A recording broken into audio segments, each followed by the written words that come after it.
because of this and these organizations that are out there like that, and I'm sure you've been asked this by a million other organizations that are pro-wildlife and pro-wildlife biology, but what do you think is the defining factor on us? I know that there's a ton of different factors, but on this ballot initiative not passing and us retaining the North American model of wildlife management for mountain lions. I think and Cats Aren't Trophies has alluded to this, and I think that we did it first. Okay, so I'll mark it up as that. They always say what we say. They don't come up with anything new. We said that the wolf deal probably caused some consternation and reservations or buyer's remorse with some voters because wolves were in the news pretty much every day, especially since last December when we brought them in, but specifically since 2020 when Proposition 114 passed. So I strongly believe that people realized, wait a minute, why are we voting on this? And there's a long drawn out story if we've got time to you got plenty of time. You need another cup of coffee? No, not yet. Okay, let us know. I might have to use the bathroom. I keep doing coffee, but I didn't. You got to put some of that bulletproof in there. I didn't want any of that. They're stuff. a sponsor of ours, but yeah, go buy some. We got a great discount code, but not when we're doing podcasts. Yeah, no. But so I went to a Colorado Rockies game. And after that, I was invited to go to a couple bars up north of town and north of the ballpark down there. And because of our research and our development that we'd been creating and what we were trying to come up with from a variety of different perspectives. And as I've said before, I'm the chair of the Colorado Wildlife Council, which is the messaging campaign to show the benefits of hunting and fishing. That's a paid-for program that hunters and anglers kick into $1.50 for every license that's purchased through Colorado Parks and Wildlife. Now, I can't advocate by statute and by bylaws of what we do on the council to turn around and go along with 127 or any ballot initiative or any piece of legislation. But when I went out and did my own research, drinking a few beers. Damn, I want to go to happy hour with you, Dan.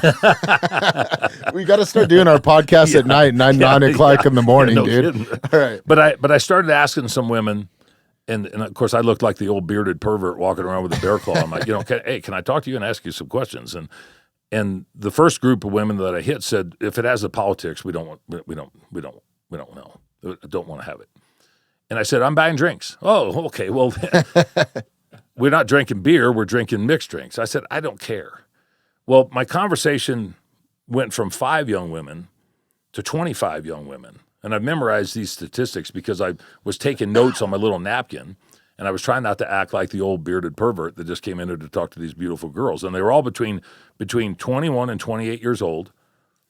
And I talked to 25 of them total, but 2 of them actually helped.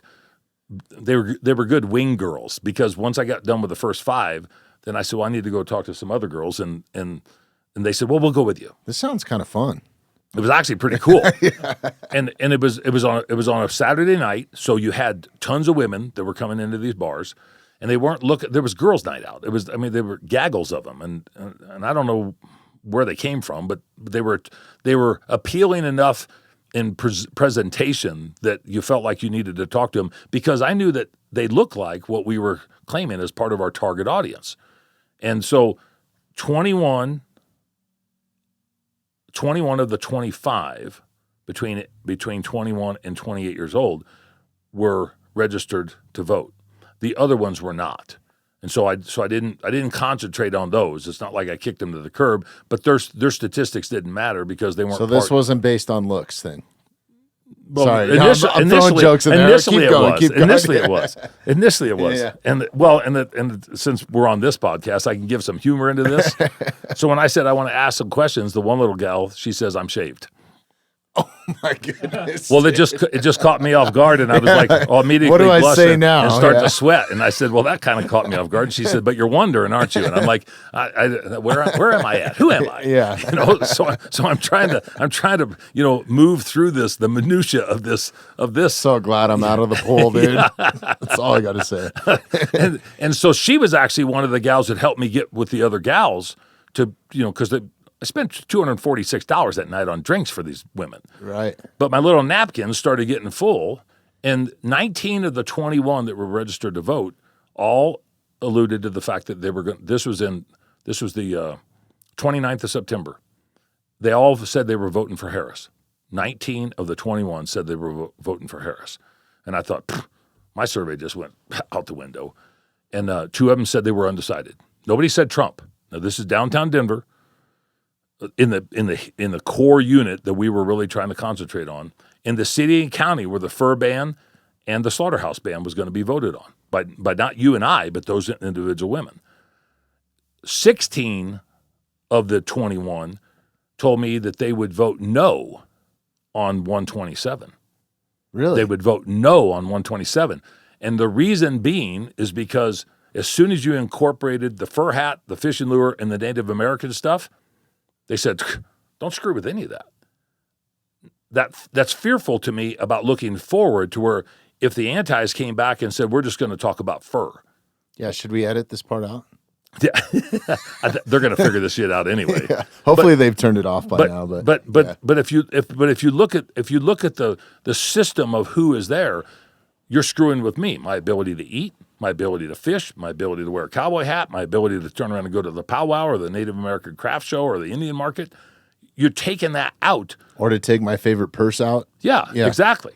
And so all of these girls made between $60,000 and $150,000 a year. 9 of the 21 owned vehicles. The rest do not. The one gal told me, she said her rent was $2,500 a month and her car parking was $2,100 a month. So she got rid of the car and she Ubers and rents a car or whatever when she needs to go skiing or they all carpool. I don't know how people live that life. Well, no offense, but yeah. And so the interesting thing was that by the time that you got into the fur ban, all of them were for the fur ban until I threw in these other components. By the time you get through all of the other components, then 21 of 21 came to our side of the fence saying, no. When you threw in Ordinance 309 on the slaughterhouse, and they said, I don't know, what does that entail?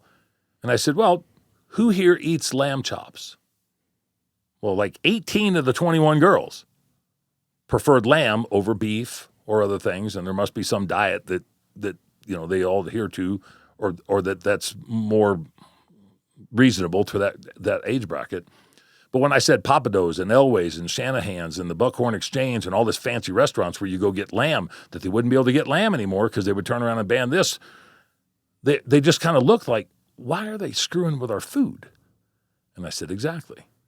Why are they screwing with the fishing? Why are they screwing with the food? Why are they screwing with the Native Americans? Why are they screwing with wildlife management? By the time that the whole thing was done and over with, even though they were still voting for Harris, they didn't want people screwing with them or anybody else and their ability to feed themselves or live their life like what they wanted to, period. And I think that's where the anti screwed up. And I don't know how you turn around and start carrying that message when those individuals were so solid. Not to interrupt you, but I think that's kind of where I was getting at is like, screw the left, screw the right. Like in the middle, we should be controlling these situations that affect people on a day-to-day basis, let's get the extremism out of it and just focus on the facts. Focus on the facts and let people make their own educated decisions on what is going to affect me.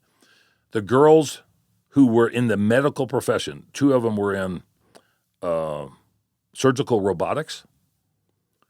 They just looked and they just laughed amongst themselves. And they're like, that'd be like turning around and us putting it on a ballot and saying, you have to do something this specific way. Well, who's going to make that determination? Science does. And They said over and over, why are we even allowed to vote on something like mountain lions? The science tells us that they're doing a good job, not the antis. Now, and I want to say, too, that the advertisements that those girls saw were somewhat off-putting because they felt like that they were being demeaned and belittled and admonished and shamed for doing something that they thought was right. Really? Yeah, that's a curiosity deal too, because if you look at our stuff, we never attempted to do that. We said, "Hey, follow the science." On the Hands Off My Hat Denver campaign, we just talked about the facts. We didn't talk about you're a heathen bastard if you allowed this or supported this. We didn't try to belittle or degrade anybody, but the opposition did because why? That's what they do on a regular daily basis. That's their